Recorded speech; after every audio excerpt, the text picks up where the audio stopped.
नमस्कार, मेरा नाम अंकित है और हरियाणवी लाइफ आप देखने लग रहे हो। फिलहाल फ्रेम में राजेश धनखड़ जी हमारे साथ है और चर्चा जो है आज करांगे वो चौधरी अभय सिंह चौटाला जी की लेके करांगे, उनके परिवार की लेके करांगे। क्या परिवार एक होगा? रणजीत चौटाला जी का भी बयान आया और तमाम राजनीतिक चर्चा जो है भाई साहब पे करांगे। भाई साहब नमस्कार। नमस्कार भाई, आपको आपके दर्शकों को मेरा हाथ जोड़ के नमस्कार। अच्छा, सबसे पहली चीज तो यह पूछना चाहूंगा, आपने अपने ओपिनियन तक ये लागे कि जो चौटाला परिवार है उनने एक होना चाहिए या नहीं होना चाहिए? राजनीतिक में परिवार नहीं होते, राजनीतिक में दल और पार्टियां होती हैं। जो उस पार्टी और दल के वफादार है वो अभय सिंह के साथ है, और जो अभय सिंह के खिलाफ इस पार्टी को धोखा देने वाले हैं वो पार्टी से दूर है। अच्छा, आपने सुना होगा रणजीत चौटाला जी का बयान आया है, उन्होंने कहा कि भाई मैं तो जो कोई पहल करूँ को ना इस परिवार ने एक खातर अभय चौटाला थी तो जो वो एक किस्म का बदतमीज बताने लग रहे हैं। देखो मैं बताऊं, वो बुजुर्ग आदमी है, उसकी ऐसी हालत होगी आपको जवानी में तो बदमाशी करी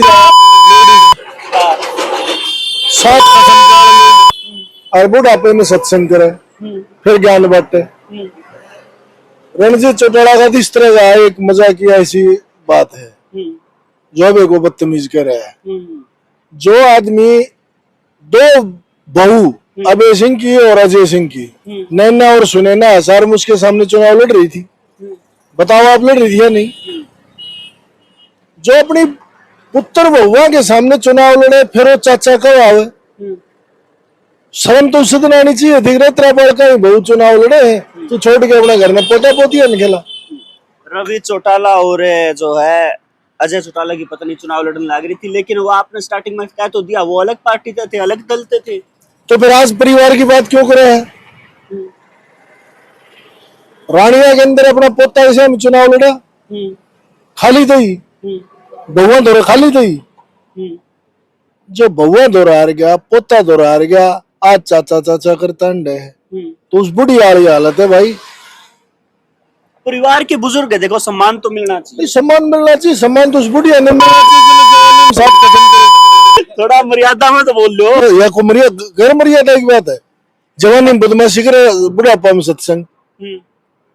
देवीलाल को ये छोड़ के भाजा, चौटाला को ये छोड़ के भाजा, अभय सिंह के साथ कभी ये नहीं खड़ा हुआ। उस पर अपने पुत्र बहुआ के सामने चुनाव से लड़ लिया, पोते के सामने से लड़ लिया। अब थोड़े दिन में अर्जुन का छोरा हो जाएगा, उसके साथ लड़ लेगा, यह किस रहा और के। अच्छा, वो हर जिला में जो है कार्यकर्ता की मीटिंग लेने लग रहे, कल ने बड़ा फैसला ले लिया, उन्हें पार्टी लॉन्च कर दी। तो वो कांड जा रही है उनको आज तक जवा हमारे उड़ बेफजूल की बात है। कौन पूछे? इनेलो तो नुकसान होएगा उनकी पार्टी, किसी का नुकसान नहीं होता। इनेलो अपना काम कर रही है। 13 महीने 3 में बकवास करते हैं।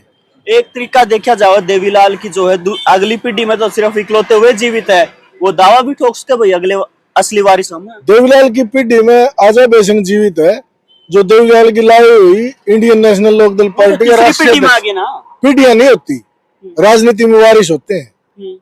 देवीलाल ने अपनी विरासत राजनीति के ओम प्रकाश चौटाला को दी, ओम प्रकाश चौटाला ने भी चौटाला को दी। ये विरासतें हैं राजनीति की।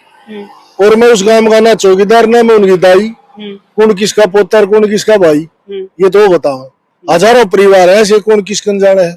इनको जानते इसलिए है कि Indian National Lokdal party Chaudhary Devilal की थी और वो प्रधानमंत्री तक गए, इसलिए आप रणजीत का जिक्र कर रहे हो।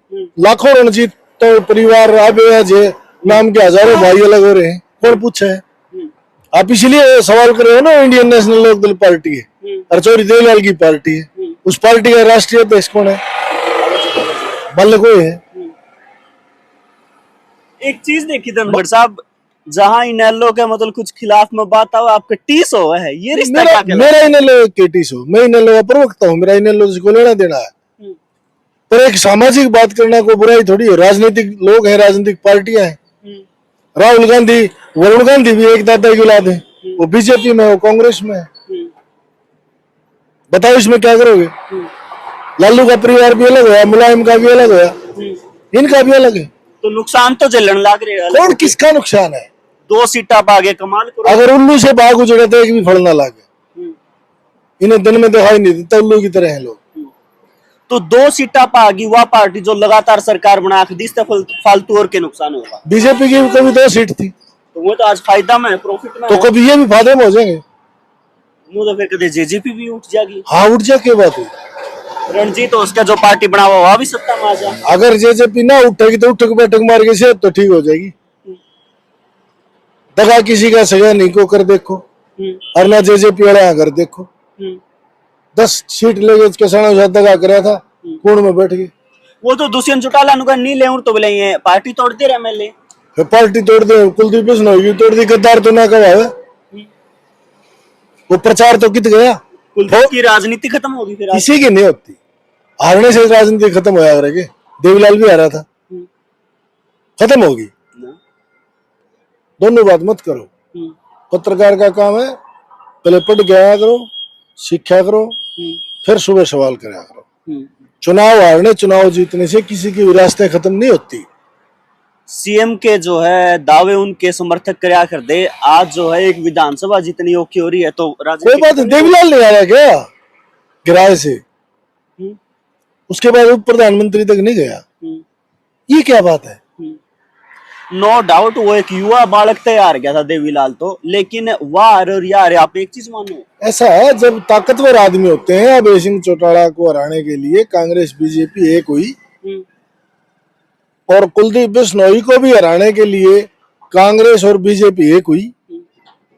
एक बड़ा चेहरा है, बड़े चेहरे से खिलाफत है, इसलिए प्रदेश में चौधरी बंसीलाल में के परिवार में किरण चौधरी, श्रुति चौधरी विरासत संभाल रही है, भजनलाल के परिवार में कुलदीप बिश्नोई संभाल रहा है, चंद्रमोहन संभाल रहा है, वो कांग्रेस में चलेगा, ये अपना बीजेपी में आ गया।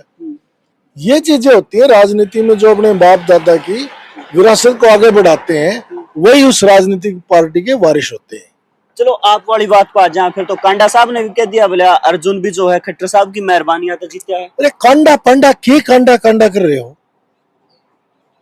जिन पे बलात्कार के मुकदमे दर्ज थे, जो वेस्पा स्कूटर पे घूमने आदमी चौटाला साहब के गाड़ियां कपड़ा मार के रन और करम पे जहाज उड़ा गया, वो आदमी नमक हराम लोगों का इस देश में सामाजिक तौर तरीके से हमारे जैसे लोगों का नाम लेना भी बेगुनाह है। आप अपने चैनल चलाने के लिए कांडा कहो, कांड कहो, कुछ भी कहो ना, हम तो कांड क्यों कहेंगे, हम तो कांडा कहेंगे। जून का सरनेम वो कांड नहीं था जिस लड़की के साथ छेड़खानी हुई, उसको आप भंडारा करे क्या था? वो तो फैसला कोर्ट कांड था या नहीं? वो तो फैसला कोर्ट करेगी। कांड था या नहीं? फैसला कोर्ट करेगी। आप मैं कहूँ कांड था या नहीं था? आरोप था उन पे, एक आरोप में तो कांड का आग रहे, और ये 15 अफसर सस्पेंड कर दिया, आरोप तो लग गया है, और इन्हें मार दिया वायुपूर्ण, और इन्हें नहीं मारे, इन्हें मारा आरोप तो इन पे यो लागने लग रहा है यार। आरोप आप कांडा पर आरोप लगा तो कांड नहीं से इन पर आरोप लगा दिए, दोषी है तो वो तो मतलब फैसला करेगी। अरे फिर आप कोर्ट ही हो क्या ना, फिर तो ये भी निर्दोष है। वो तो कोर्ट बताओगे, आपको थोड़ी बता सकता। मंत्री पद गया था ना कांडा का, जेल में भी गया था ना, और क्या हुआ? आज तो बाहर है, बाहर तो बाहर, भीतर तो बहुत गणित आतंकवादी बाहर है ये देश में, बाहर भीतर से कोई नहीं लड़ा। फरारी अलग चीज हुआ है, और कांडा का राजनीतिक से क्या लेना देना, प्रदेश में क्या योगदान है जिसका अरे यार मंत्री तो इस देश में नाचने गाने वाली है बहुत गणी, जो बम्बई मंत्री बन गई, क्या मंत्री लगा रहे हो? जननेता होना और मंत्री होना अलग अलग पैमाने हैं। तो आज हरियाणा में जननेता किसने मानो? जननेता जो हरियाणा के लिए लड़ेगा वो है पक्ष में बैठे मन नायब सैनी है, और लोगों के दिलों पे बीजेपी के जो साफ छबीर भ्रष्टाचार मुक्त आदमी है तो मनोहर लाल खट्टर है, और किसानों के लिए लड़ा का है तो बेचो लड़ा है। लीडर ऑफ ऑपोजिशन भी है। अपोजिशन तो बिके हुए लोग हैं, वो ऐसे लोगों का मैं जिक्र नहीं कर। बिके हुआ जाट, टूटी हुई खाट, और कांग्रेस कर दी 12 बाट, उनका क्या जिक्र है? चलो 12 बाट होंगी तो इतनी सीट भी नहीं आनी थी, फिर तो जो है इनेलो जू जेजेपी जू खाते खोलन पे 2-2 4-4 सीटा पर रह जाते। कई बार धोखा भी होता है। प्रदेश 85 सीट दे रहा था, 37 आ गई, इसको बड़ा ही मान रहे हो क्या? 750 किसान जो आपके सामने जो मैयड टोल है कैसा 13 महीने बन रहा था और हजारों किसान बैठे थे। उन किसानों की बदौलत ये हवा थी और इनकी कोई त्याग और थोड़ी था। विपक्ष का नेता बन गया, 37 विधायक बन गए। कुछ विधायक तो ऐसे बन रहे हैं जैसे नूने घी ताले ना ताड़ गया लगभग चेड़ ऊपर बच गया। कांग्रेस में 1-2 लीटर बच रहे हैं कुमारी शैलजा जैसे, बाकी तो चेड़ू खचेड़ू बच रहे हैं। नमक राम ये अपने बैठते रहे और अपनी रोटियां खाते रहे। चलो धनखड़ साहब, एक आखिरी सवाल जो है, पिछला आपने इंटरव्यू कराया था उसके बाद लोग पूछने लग रहे थे, बोला धनखड़ साहब दोबारा मिले तो कम से कम नू तो पूछ लिया कि भाई उद्देश्य क्या है, किस विजन थी लेके धनखड़ साहब चल रहे। अगर किसी को काने को काना कह देना उद्देश्य पूछने की क्या जरूरत है? प्रदेश की क्या हालत है, युवा की क्या हालत है?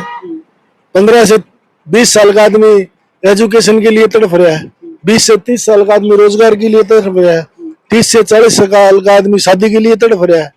उसने उन्हें सुकून नहीं, 20 से 30 के लिए रोजगार नहीं और 30 से 40 साल के लिए सामने लुगाई नहीं। देवाड़ा लग रहा है देश का। तो जो जमीन पे लड़ेगा, जो लीडर होगा वही हरियाणा का लीडर होगा। आप चुनाव लड़ोगे? लड़ लेंगे। कौन सी पार्टी पे? जो गद्दार के सामने लड़ा होगा। अच्छा, कौन सी आ जाए? हाँ, लड़ूंगा गद्दारों के सामने। मतलब आप डायरेक्ट क्यों कहना चाहो? मैंने बता दी, मैं लड़ूंगा गद्दारों के सामने। जो समाज को बेचने वाले पाखंडी किन्नर किस्म के लोग हैं, मैं उनके सामने चुनाव लड़ूंगा। चलो धनखड़ साहब, बहुत बहुत धन्यवाद आपका। धन्यवाद।